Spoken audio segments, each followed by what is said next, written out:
Hello and welcome to Non-Stop Wrestling Chat. My name is Barry and this is the Hall of Fame NWO special, guys. This is where I speak about kind of things that I enjoy coming from the people that I've picked. So this week I picked British Bulldog was yesterday. Today's the NWO, obviously. Tomorrow is Kane and the day after is Rob Van Dam. Guys, the NWO went in the Hall of Fame. I love this. I love the NWO. By the way, before we go any further into the video, don't forget to hit like, subscribe and that beautiful notification bell. I've got a bunch of content coming this week and you really need to get on it. So click that notification bell. You'll get notified when I upload. At some points, it's even 5-6 times a day. They're like 10-minute videos unless it's a podcast, which can be about an hour and a half. But I hope you enjoyed them. Anyway, guys, let's get into today's show. So, I love the NWO. As if you didn't know, the NWO is my jam. They are do the thing that I really love from wrestling.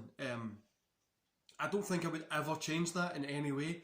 It's one of my favourite periods of wrestling. I remember growing up, I remember how over the NWO was, DX was, and yeah, it was great. And as you can tell, I literally am a big fan of the NWO. I remember when I was a kid waiting for the white, it was a white shirt with a black NWO logo on it, and you got it, you had to send away for it. And it was with a WCW ring, so you had to buy the ring and then you sent away for it. And I got that, it took like a month, 6 weeks, something like that.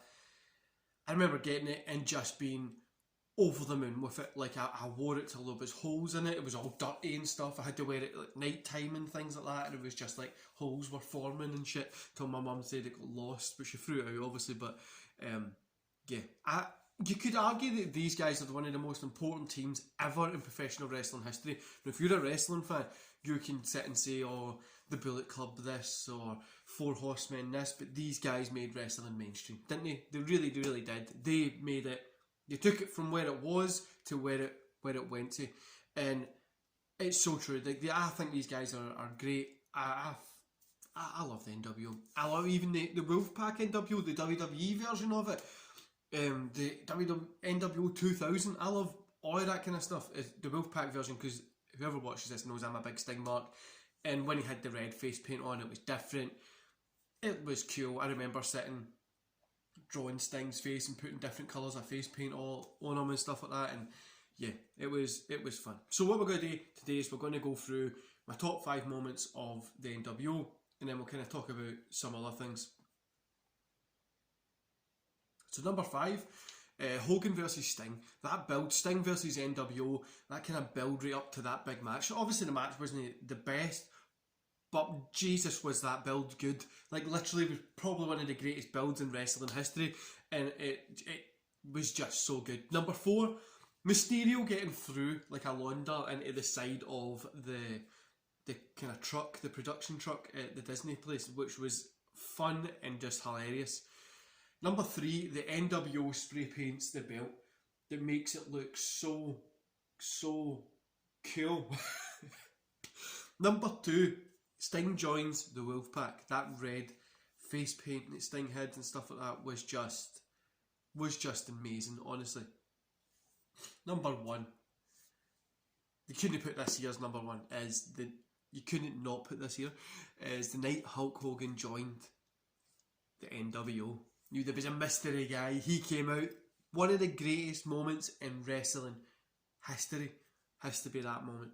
And people can say what they want about Hogan or Nash, Scott Hall, whatever. You can say what you want about the guys, but that moment made people wrestling fans. And it turned the Attitude Era on, pretty much.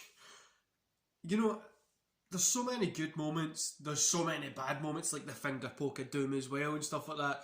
But yeah, I enjoyed the NWO. I still do to this day. I go back and watch them. I love the song, I love the feel, I love the movement, the way they talk, the way they act. Everything about them are just great in my opinion. And these guys deserve to go in the Hall of Fame. I've seen a lot of stuff this morning saying like Hogan shouldn't be there, the NWO shouldn't be there, why are they putting X-Pac in? It was, the whole point of the NWO was a bunch of WWF guys coming over to invade WCW. Hell, I even loved the Sold Out, the first one when it had the NWO branding on it. I even loved that, even though it had the weird like garbage truck thing, and then like the NWO girls that weren't like really nice looking people. So yeah, but I loved all that kind of stuff. It was great. you couldn't ask for a better time in history to be a wrestling fan. So when I started getting into wrestling, I was probably 99, 98. Like I was like 7, maybe even earlier than that. I remember watching it when I was really young, like 4. So that would have been like 95. Like 95, 96 it would have probably been. And it was just like I used to watch bits and bobs here and there when there was VHSs going around. And then I got more and more into it when I was in school more and stuff like that. And the NWO was there, DX was there, Taker, Kane, Rock, Austin. And the NWO always stood out for me. They were always my favourite, like Hogan and Scott Hall, Kevin Nash. I always was drawn to that NWO feel. And they just was so cool. And as you can tell, guys, I'm a big NWO fan. I've got the pillows, I've got this, I've got anything NWO is stuff that I buy, guys. I hope you enjoyed this video. I'll see you back here at 3 o'clock for the watch along of WrestleMania 25. Shawn Michaels versus Undertaker. Great match, by the way, so load it up, come and watch it with me. And then tonight we've got a podcast with Emily. I hope you enjoyed that as well, guys. And I'll see you back here at 3. See you later.